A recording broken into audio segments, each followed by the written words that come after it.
यदि समय पर जांच करवा ली जाए तो एक लक्षण से बीमारी की असली स्थिति का पता चल जाता है। ऐसे में उक्त लक्षण दिमाग से जुड़ा हो तो थोड़ी सी भी लापरवाही बरतने से व्यक्ति ब्रेन स्ट्रोक यानी दिमाग का दौरा पड़ने के कारण एक जटिल दिमागी बीमारी की चपेट में आ सकता है। आज ब्रेन स्ट्रोक अधरंग जैसे रोग संबंधित जागरूकता पैदा करने के लिए जाने माने इंटरवेंशनल न्यूरो रेडियोलॉजिस्ट डॉक्टर विवेक अग्रवाल कुरुक्षेत्र पहुंचे।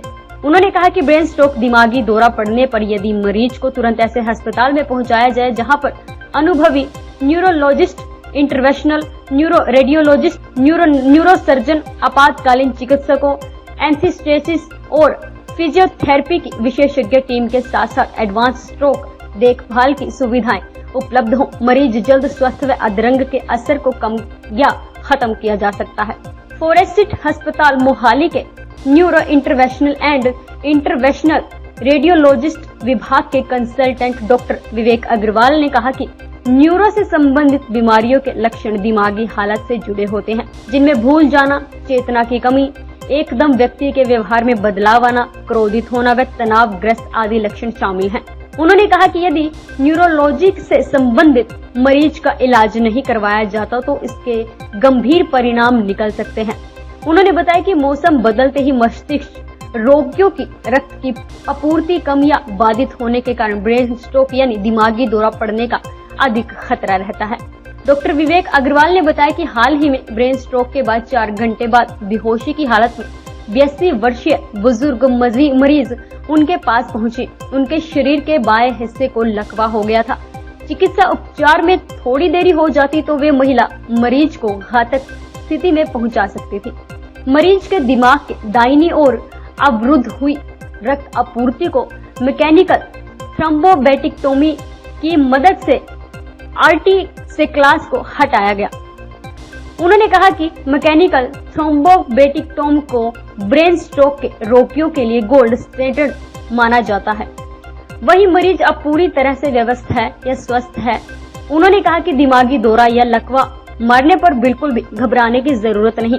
उन्होंने बताया कि ब्रेन स्ट्रोक के उपचार में क्रांतिकारी बदलाव आने से गंभीर मरीज स्वस्थ हो रहे हैं। डॉक्टर अग्रवाल ने बताया कि दिमागी दौरा ब्रेन स्ट्रोक पड़ने पर मरीज के हर सेकंड मायने रखता है। उन्होंने कहा कि यदि अस्पताल व्यापक स्ट्रोक सुविधाओं से लैस है तो मरीज को ऐसे अस्पताल में पहुंचाना व्यर्थ या समय बर्बाद है।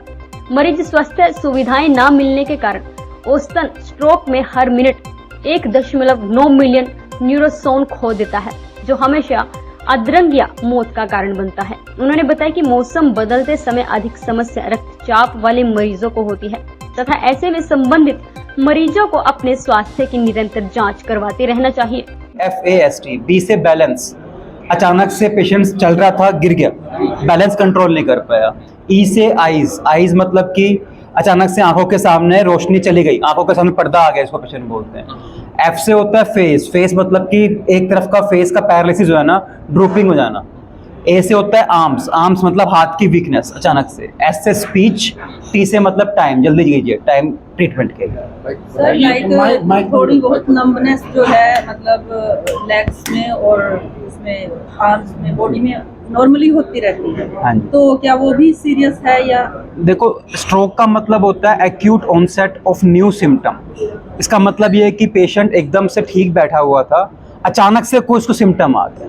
सिम्टम आ गया मतलब कमजोरी हो गई या नमनेस हो गई, बोलने में जीभ लड़खड़ाने लगी, फेस की वीकनेस होगी, जो अचानक से एकदम से हो गया patient, that is acute stroke. जो आप बात कर रहे हैं ये सिम्टम्स होते हैं कि किसी कारण की वजह से पेशेंट को ऑलरेडी ब्रेन में कुछ डैमेज हुआ है, जो कि पहले कभी स्ट्रोक की वजह से हुआ हो या पहले उसका BP की वजह से चल रहा हो, वो क्रोनिक सिम्टम्स है।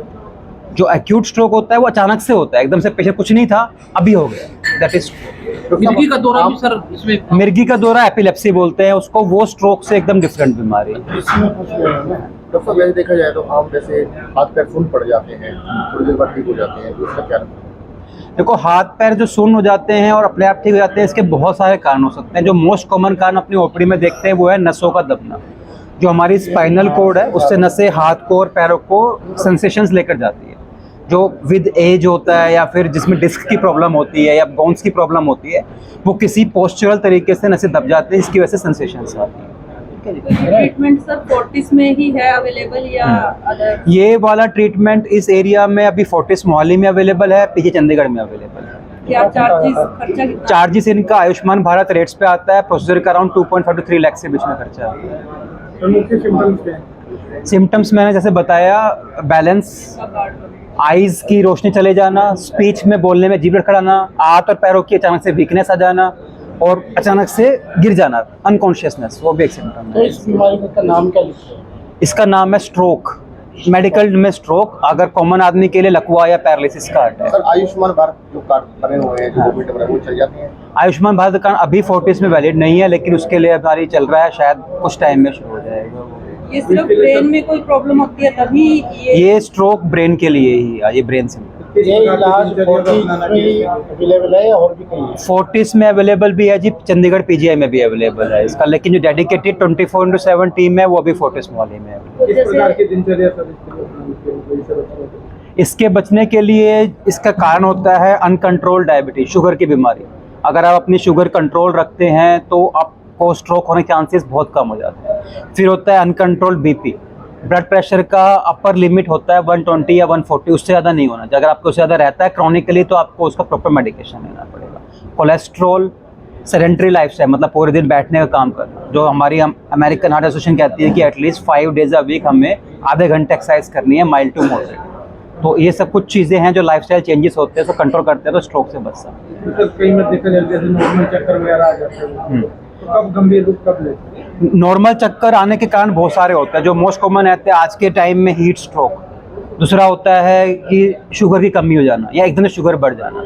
अगर चक्कर आना बहुत कारण की वजह से हो सकता है, उसमें स्ट्रोक का एक सिम्टम चक्कर आना भी है, लेकिन चक्कर आने के साथ साथ वीकनेस होना या फिर विजन का चले जाना, वो एक्यूट स्ट्रोक है। डॉक्टर साहब एक ये बताइए, जो पैरों में झंझराहट आती है लोगों में, काफ़ी पेशेंट ऐसे आ रहे हैं, वो किस बीमारी से?